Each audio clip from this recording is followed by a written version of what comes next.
Ayan, magandang araw po sa ating lahat mga idol at mga kababayan. Naniniwala po ba kayo doon sa mga manghuhula o doon po sa mga nagbabasa ng baraha? Sapagkat ako po ay hindi po ako naniniwala dyan mga bayan ha. Hindi po ako naniniwala dyan.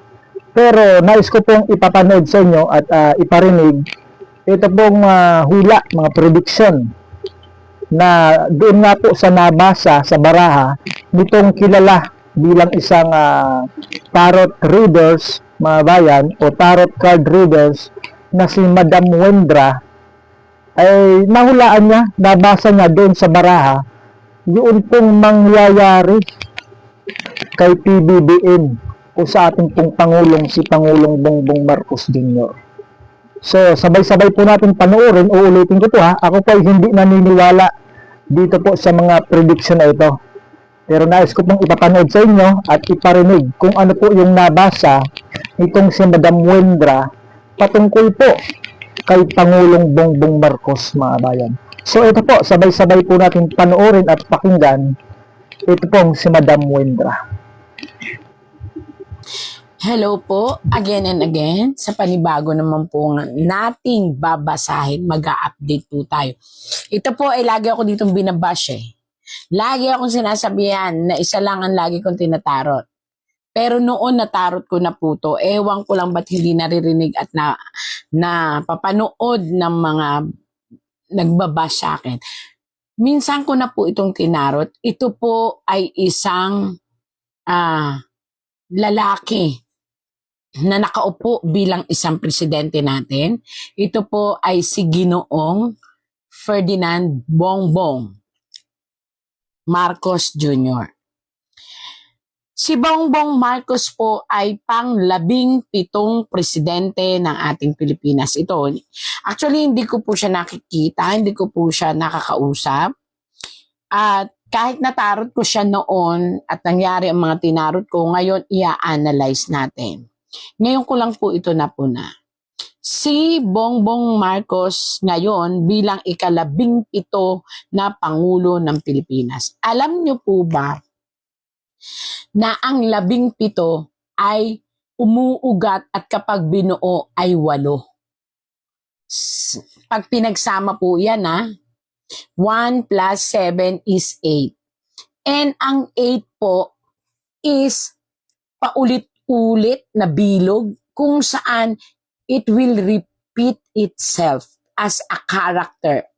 Kapag iginilid mo ay infinite, pag inihiga mo ay infinity, kapag itinayo mo siya is distraction po. So ang ibig sabihin, ang posisyon po ngayon ng ating presidente ay isang siglo o isang sinyales na siya ay uulit, paulit-ulit yan. So kung ano ang ibig sabihin ng paulit-ulit, sa kanyang upuan po, 1 plus 7 is 8. Ibig sabihin nito, 8, paikot, pababa, at paulit-ulit na problema lang. While 1, nag-iisa, plus palakol. So it means, it will cause distraction sa kanyang upuan. Ngayon ko lang po ito napansin nung ako po tumingin. Daranas po ang ating presidente kung ang susundin natin ay ang feng shui o ang sinyales ng numero sa pagiging palakol. So maaari siyang makaranas ng pagsibak or maaari siyang makaranas ng matinding hatol ng hustisya. Palakol. Nag-iisang palakol. At nung ito ay natotal, ito ay naging 8. Yun ang nakakatakot. Sana po mabigyang pansin ito ng ating presidente o ng pamilya ng presidente. Maghinay-hinay ang ating presidente. huwag gumawa ng mga action na sa tingin niya ay magtitrigel upang muling mangyari kung ano ang nangyari sa kanyang ama. 8. Pabalik-balik at muling babalik ang trauma sa pamilya. At ang palakol na 7 ng 17, ito ay magbubukas ng napakaraming sakit ng nakaraan at mabubuhay muli sa kanyang henerasyon. So dapat pag-aralang mabuti ang bawat galaw.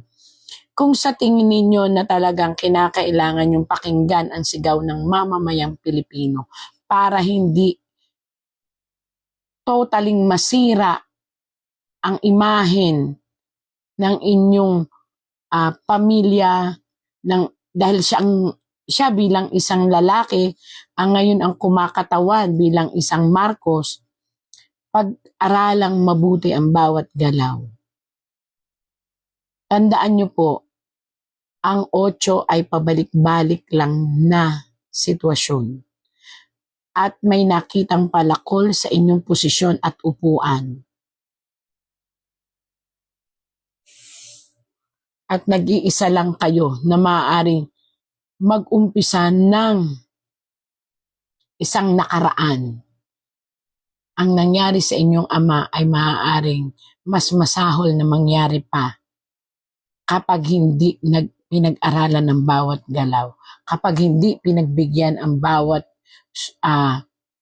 suhestyon ng mga totoong nagmamahal sa inyo na ang itinuturo ay ang hindi kayo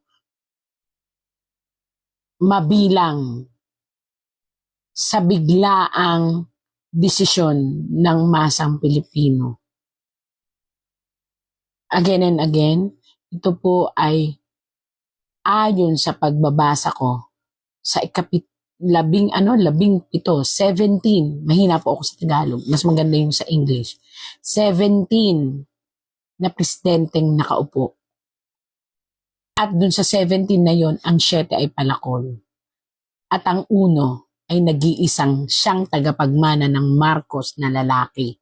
Sa panahon ngayon, hindi pa kasama yung mga apo. At kung ano nangyari sa ama, ay uulitin kapag hindi nila inayos ang kanilang pamamalakad at magpatuloy na masangkot sila sa lahat ng mga negatibong akusasyon ng korupsyon. 8, ang ibig sabihin, babalik muli ang problemang dinanas ng pamilya. 8. So, ayan mga idol at mga bayan ha, narinig natin at nakita mismo kung paano ilarawan nitong si Madam Wendra yun pong posibleng mangyari sa ating Pangulong Ferdinand Marcos Jr. na may nababasa daw siya na 1 at 7 at 8 na yung 1 daw kasi ika-17 siya na naging Pangulo ng Republika ng Pilipinas, ika-17 mga bayan.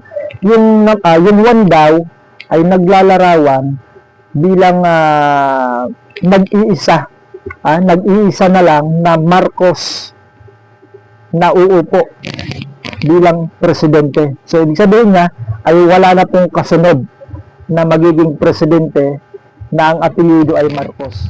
At ang 7 naman po ay naglalarawan mga bayan sa palakol, pagsibak. Yun po yung paglalarawan doon ni Madam Wendra. At yung 8 daw, yung 8 mga bayan ay pabalik-balik. 8 di ba pabalik-balik mga bayan. Ibig sabihin po niya, yung nabasa niya doon ay pwedeng bumalik yun pong nangyari noong panahon ng kanyang ama na si Ferdinand Marcos Sr. Mga bayan, yun daw ay posibleng bumalik kapag hindi po pinakinggan ni Pangulong Bongbong Marcos ang hinaing ng taong bayan, mga babayan. So yan po ay base lamang doon sa ating pong napakinggan at napanood na sinabi mismo ni Tarot Card Readers na si Madam Wendra. Uulitin ko po hindi po ako naniniwala sa mga ganyang prediction. So, nasa sa inyo na lang po yan kung paniniwalaan po ninyo yung mga nabasa ni Madam Wendra. So, hanggang dito muna po yung atin pong update, mga bayan, yung vlog. At abangan pa po ninyo sa mga susunod na araw, ilalahad pa natin kung ano po yung mga nabasa ng mga kilala bilang mga card readers, mga bayan. So, maraming salamat po sa inyong panonood at ingat po tayong lahat, mga idol at mga bayan.